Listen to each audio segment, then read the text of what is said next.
Assalamualaikum warahmatullahi wabarakatuh.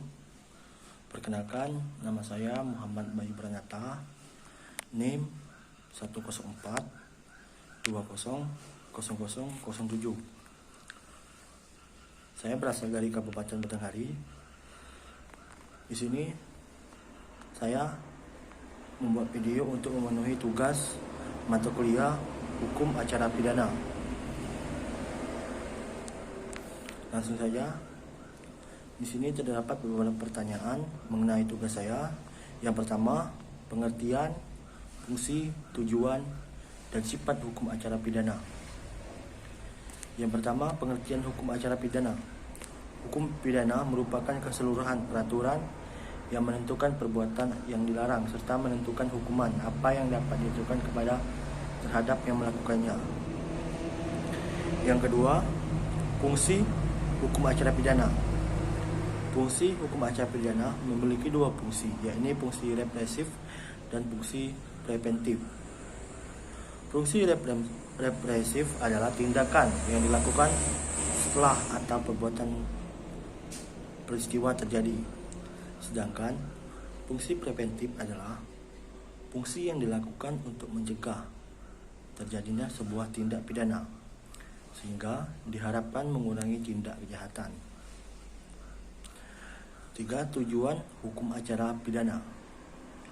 Hukum acara pidana memiliki 3 tujuan yang berdasar, yaitu pertama, untuk mencari dan mendapatkan kebenaran akan sesuatu tindak pidana. Yang kedua, untuk melakukan penentuan kepada tersangka.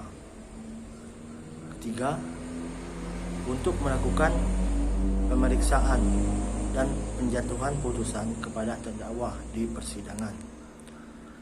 Lanjut lagi, sifat hukum acara pidana.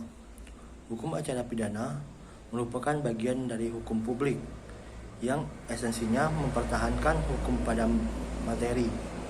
Oleh karena itu, sifat dari hukum acara pidana adalah ketentuan-ketentuannya bersifat memaksa guna melindungi kepentingan bersama dalam menjaga rasa aman, tentram, dan damai dalam hidup bermasyarakat.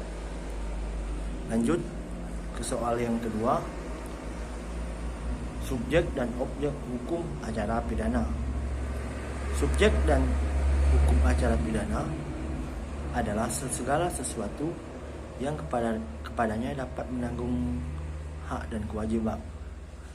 Pada umumnya, yang diterima sebagai subjek hukum adalah manusia dan badan hukum. Soal yang ketiga, sumber-sumber hukum acara pidana. Yang pertama, Undang-Undang 1945 bisa dilihat pada pasal 24 ayat 1 dan 2 dan pasal 25. Yang kedua, KUHP Undang-Undang Nomor 8 Tahun 1981. LN 1981 Nomor 76.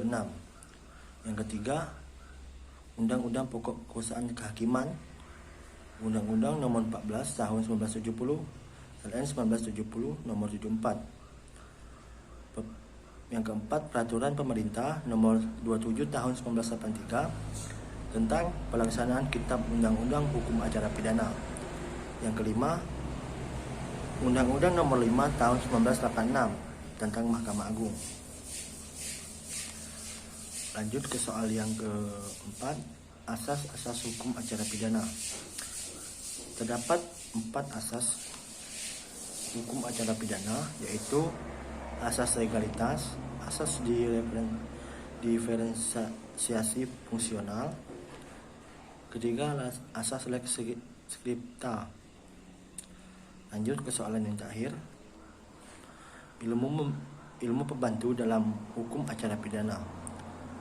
Terdapat beberapa ilmu yang dapat sangat penting dalam membantu hukum acara pidana. Di antaranya adalah logika, psikologi, kriminalistik, psikiatri, dan kriminologi. Baiklah, sekian dari saya. Akhirul kalam, Allah muwaffiq ila aqwamit thoriq. Wassalamualaikum warahmatullahi wabarakatuh.